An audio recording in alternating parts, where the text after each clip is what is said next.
یہ جو رسول اللہ کی امت ہے یہ گناہگار ہو سکتی ہے پر اپنے نبی کی غدار نہیں ہوتی۔ میں آپ کو صحیح کہہ رہا ہوں، میرے کلین شیو نوجوان کے کان میں آپ جا کے کہیں نبی پاک،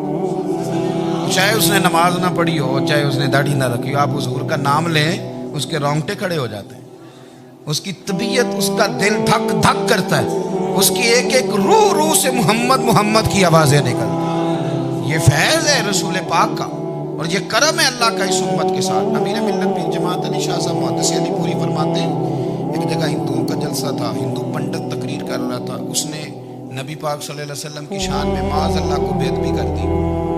مسلمان تھے ہی نہیں، ایک مسلمان تھا، وہ ملنگ نہیں ہوتے دوری ڈنڈے والے، اس کے پر رنگین ڈنڈا تھا، وہ کہیں دور بیٹھا تھا،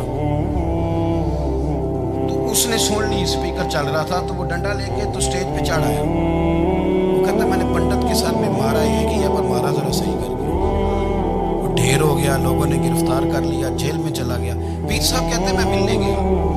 بندے کو بسم اللہ بھی سیدھی نہیں پڑھنی آتی، سورۃ اخلاص بھی ٹھیک نہیں آتی، ربنا آتی نہ دعا نہیں کر سکتا، ملنگ ہے۔ میں ملنے گیا اور میں نے کہا یار نہ تو نماز پڑھے، نہ داڑھی رکھے، نہ تو مسجد جائے، پر تو نے کمال کر دی۔ تو کہتے ہیں پیر صاحب چھم چھم رویا اور پنجابی میں کہنے لگا پیر صاحب میں گناہگار ہاں پر اپنے نبی دا غدار تے نہیں نا۔ یہ گناہگار اور غدار میں فرق ہوتا ہے، میں گناہگار ہوں پر یہ تو نہیں نا کسی کی ضرورت کہ میرے سامنے میرے نبی کے بارے میں بات کر جائے اور ساڈی اچھی تے سچی سرکار نو گل کر جائے۔ یہ بات آپ سمجھیں، دشمن احمد پہ شدت کیجئے، ملحدوں سے کیا مروت کیجئے، شرک ٹھہرے جس میں تعظیم رسول، اس برے مذہب پہ لعنت کیجئے، اور مثل فارض زلزلے ہوں نجد میں ذکر آیات ولادت کیجئے، اور یا رسول اللہ کی کثرت کیجئے۔ نبی پاک کا پیار امت کے لیے سرمایہ حیات ہے، رسول پاک کے ساتھ امت کا والہانہ رشتہ ہے۔ نبی پاک کے ساتھ والے حضرت خبیب کو گرفتار کر لیا مکے والوں نے، اس وقت غربت تھی اسلام پر، مکے میں سارے لوگ کٹھے ہو گئے اور چوک میں پھانسی دینے لگے حضرت خبیب کو۔ کہنا آسان ہے، کرنا بڑا مشکل ہے، بندہ جیل میں الجھ جائے تو میں نے بڑے بڑے سیانے لوگ معافی مانگتے دیکھے، بڑے بڑے لوگ کہتے دیکھے ہیں کہ یہ کام بڑا، کہتے تنہائی بذات خود ایک مصیبت ہے، آپ کو اکیلا رہنا پڑ جائے نا، یہ لاک ڈاؤن ہوا ہے تو لوگ نفسیاتی مریض بن گئے، اکیلے رہنا، تنہا رہنا کوئی چھوٹا کام ہے۔ حضرت خبیب اکیلے اور مکے کا دور اور چاروں جانب کافر، اور چوک میں جب پھانسی پہ لٹکایا جانے لگا تو ابو سفیان بولے اور بول کے کہنے لگے یار بندہ کوئی کام کر کے بڑا پچھتاتا بھی ہے، یار نتیجہ کیا نکلا؟ تو معاذ اللہ آپ کا بھی نتیجہ تو پھانسی ہے،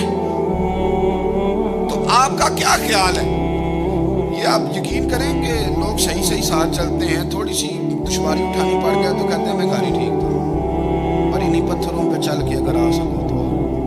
میرے گھر کے راستے میں کوئی کہکشاں نہیں ہے۔ لوگ نا میٹھا میٹھا کھانا چاہتے ہیں، تھوڑا کڑوا آ جائے تو مصیبت بن جاتی ہے، کہتے ہیں سارے فلانے سے پیار کریں گے تو میں کروں گا، سارے مخالفت بھی کریں گے تو ہم بھی انشاءاللہ پیار ہی کریں گے۔ یہ کیا بات ہوئی کہ ہم زمانے کا رنگ دیکھ کے چلیں گے؟ اب بعض لوگ پچھتا رہے ہوتے۔ حضرت خبیب سے کہا، ابو سفیان نے ابھی کلمہ نہیں پڑھتے تھے، کہنے لگے تو اس وقت پھانسی پہ لٹک رہا ہے اور تیرے نبی مدینے میں اور آرام میں، اور ان کے صحابہ آرام میں، اہل بیت گھر میں، تیرے ذہن میں اگر اس وقت یہ بات ہو کہ اس وقت تیری جگہ پہ وہ ہوتے معاذ اللہ، تو پھر کیا ہوتا؟ مجمع غیروں کا، علاقہ غیروں کا۔ یہ ٹائم آیا تھا اب نعرہ رسالت لگانے کا، اب ٹائم آیا حضرت خبیب نے نعرہ رسالت لگانا ہے، پر لگانا کس طرح ہے کہ کافر یاد رکھیں۔ حضرت خبیب سے کہنے لگے اگر تیری جگہ حضور ہوتے تو پھر تیرا کیا خیال ہے معاذ اللہ؟ تو حضرت خبیب کہنے لگے تم ابھی بھی نہیں سمجھے؟ ٹھیک ہے میں مکے میں اکیلا ہوں، سارے لوگ مدینے میں ہیں، پر میں پچھتا نہیں رہا، میں تو فخر کر رہا ہوں، میں فخر کر رہا ہوں اس لیے کہ چوری کر کے جان نہیں دے رہا، مدینے والے کی عزت پہ جان دے رہا ہوں، میں فخر کر رہا ہوں۔ فرمایا سن، تو کہتے ہیں تیری جگہ حضور ہوتے اور تم انہیں یہاں معاذ اللہ پھانسی پہ لٹکاتے۔ فرمایا سن، میں تو یہ بھی پسند نہیں کرتا کہ میں گھر میں بیٹھا ہوں اور میرے نبی کو ہلکا سا کانٹا بھی چبھ جائے، ہمارا اپنے نبی سے محبت کا رشتہ ہے، ایک کانٹا بھی حضور کے قدم مبارک میں چبھے ہمیں برداشت